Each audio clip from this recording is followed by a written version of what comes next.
This video was brought to you by Crunchyroll and viewers like you. Thank you. Ah, spring, when the sun is shining, trees are blooming, and there's still snow on the ground because I live in Canada. What the hell, it's already April! Get out of here with the snow! So even though it feels like winter where I am, with luck, the new anime season will make it feel at least a little bit more like spring. Because today, we will be discussing 5 anime that I am looking forward to in this upcoming spring season.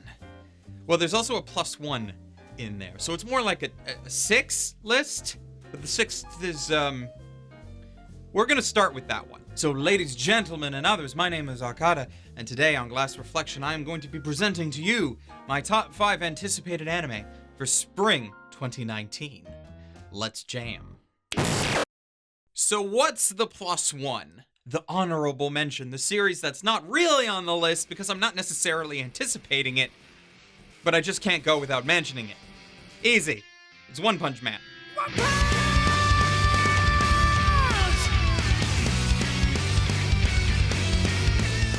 The original One Punch Man season from back in 2015 was a phenomenal anime. It looked amazing. The story of this weirdly relatable superhero was new and unique. It didn't overstay its welcome either, lasting only 12 episodes with some OVA episodes shortly afterwards. It launched the original creator One's name into the spotlight, which soon led to the adaptation of Mob Psycho 100, which just wrapped up its phenomenal 2nd season. So why is it only an honorable mention?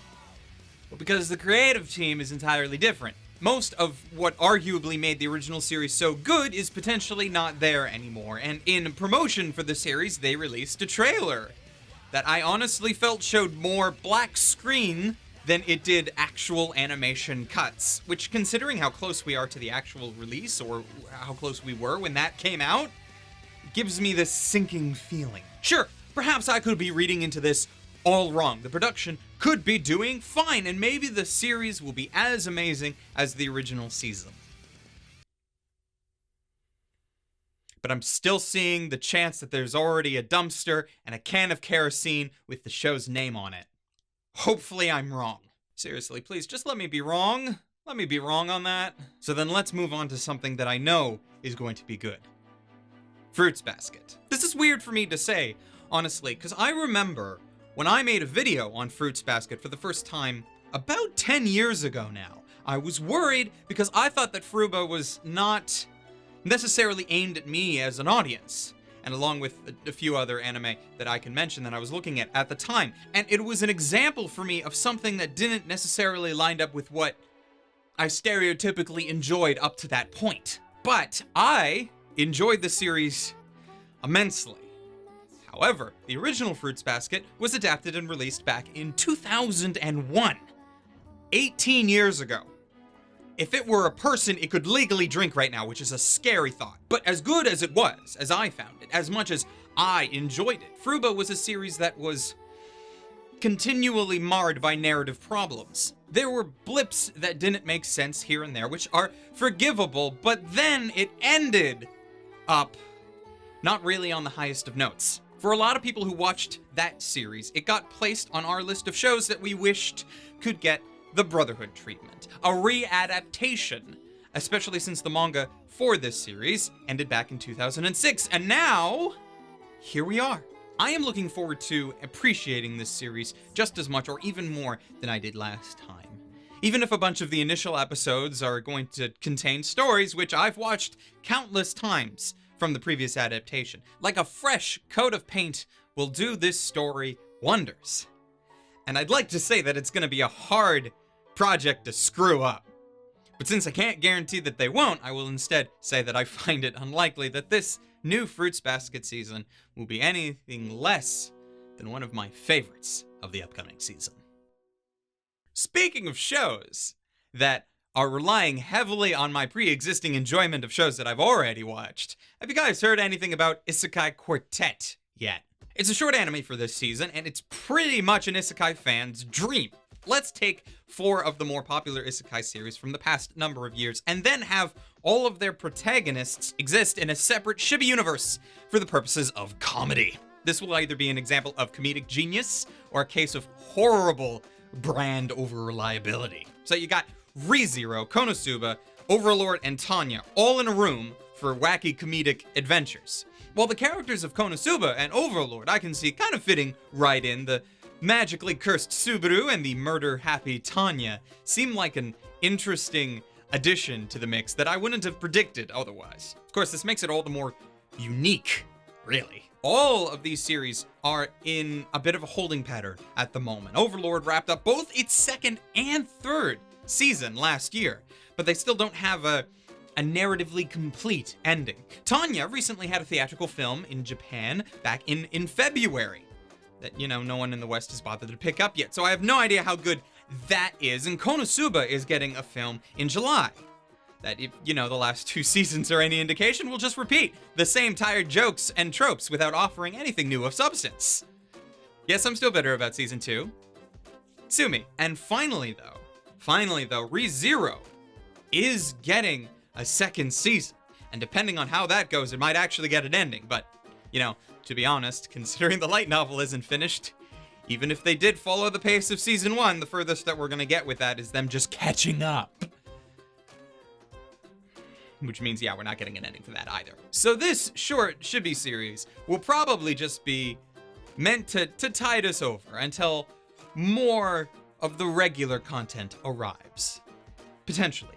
Anyway, it could pull a fast one on us and be far more entertaining than any of the individual series involved. But we will have to wait and see. I, for one, welcome our new chibi overlords. Or just overlord. Heh. Now, the series that I want to talk about next is another comedy. And when I describe why I want to watch it, you might look at me funny, but maybe I can explain this to you. Alright. We Never Learn, Bokke Bend, is a high school anime about a guy who is in his final year, and he must tutor 2 super intelligent underclassmen in order to get his desired scholarship into college. Problem is, their super intelligence only applies in subjects of which they specialize. Outside of that, they are completely hopeless. Now, as for the reasons why, when I first looked at the art and the show's synopsis, I was like, that whole tutor situation reminds me a bit of Love, Hina. I wonder if this will be a flaming dumpster in that same way. And that's why I want to experience it. Because I hate Love, Hina. I'm pausing for effect here because I feel like that might have struck a nerve with a portion of my audience. But there are many things about Love, Hina that I do not enjoy. Like, its influence on anime and the genre that it helped popularize is one of my least liked, in the entire spectrum of anime. So if a show comes along that could possibly prove me wrong, get me interested, and keep my attention, then I want to know about it. I want to see it and decide for myself.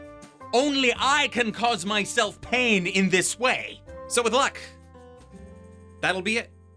Or, I'm just gonna be like banging my head against the wall because this was probably a really dumb idea. Why did I put this on the list? All right. Second to last. So let's talk about PA Works' new series, Fairy Gone. Not gonna lie, there are 2 obvious reasons why I'm interested in this series. 1, PA Works. I'm pretty easy that way. And number 2, look at those uniforms.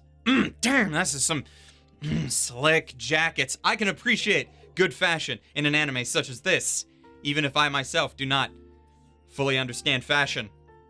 Like at all. This curse is mine to bear. Fairy Gone is going to tell the tale of a world where fairies are used as a tool for humans. Possessed organs by fairies implanted into a human to give them supernatural abilities, all for a war that ended 9 years prior. Now, these super soldiers are trying to find new lives, but some of them can't escape from who they now are and begin engaging in terrorist acts as a form of retaliation. Looking at the promotional art, reading the synopses, and watching the PVs, I am reminded of a series that sounds similar, called Witch Hunter Robin. There, persons with supernatural abilities are somewhat conscripted to flush out others who use their powers for nefarious purposes, with, of course, this weird air of mystery and internal conflict. I can't really explain Witch Hunter Robin in a sentence. Oh boy, because that could that it could actually take like a full hour-long video to go into the depths of Witch Hunter Robin. But those are just the same vibes that I am getting out of this. Combined with both the studio behind it and the fact that it is being directed by Kenichi Suzuki, who not only directed the amazing action series Drifters from 2016, but was also the director of the new JoJo series up until the end of Stardust. Man, I am looking forward to see how this series plays out. I'm used to seeing more like personal slice of life shows from PA Works, not so much anything with action. So we'll have to see how they take this. It might be interesting, or it might not. Lastly, for today, we have Ufotable's offering for this season, Demon Slayer, Kimetsu no Yaiba, which I probably screwed up the pronunciation for, but, you know, I've never claimed to be good at that. Is it wrong for me to say that the main reason I want to watch this is because it's a Ufotable show, and I just want to continually watch everything they produce, because I feel like eventually they will make something that I actively dislike, but they haven't yet, and that bothers me? Like, even God Eater wasn't all that bad, really. Also, you know, both Yuki Kajira and Go Shina are attached for the music. Plus, Lisa is going to be doing the opening theme. So musically, there's going to be something happening here. Even if the rest of the production turns out to be less than stellar. Because what we know about the plot is that it falls back on a lot of tropes about historical Japan and their views on samurai and demons and that sort of thing, which we have seen a bunch of times before. The synopsis talks about the main character, Tanjiro, and his quest to save his sister from becoming a demon. So, personally, the story hasn't necessarily grabbed me yet, but there is this lingering feeling that I'm getting from all of it that screams the promotional material that I've seen isn't all that the series is going to actually be, which has my interest piqued. This one is what I'm hoping for. A lot of hope this season, which probably means a lot of disappointment. So that is it. 5-ish shows from the upcoming season that I am excited to see. And as per usual, this list will not be the be-all and end-all. Which means like 3 months from now, I'll probably be standing in front of you all with a very different list of what actually ended up being good this season, with some entries that I did not mention here today. But we'll have to get to that when we get to it. This video was lovingly sponsored by the wonderful folks over at Crunchyroll, who happen to have several of these entries on today's list on their streaming service over the course of this next coming season. There will be a link down in the description to their service should you require it. And now I leave you to go and patiently wait for all these new episodes to come out. Expect, well, the unexpected, but also the first reactions coming out from me in the next coming weeks as we slowly get a look at this hopeful greatness or lasting dumpster fire. And really, the actual lastly that I wanted to bring up is some of you, my patrons, who not only support my work in general, but allow me to do what I do because I love and appreciate you all. Specifically, as I'm wont to do, I want to give particular shout out to patrons Rune Jacobs, Joshua Garcia, Calhoun Boy, City Yamako, and Ryfan Bonaparte for being especially awesome. You guys are great. And until next time, ladies, gentlemen, and others, watch more anime. Watch it. And stay frosty. This is where I slowly leave the frame. And then do this.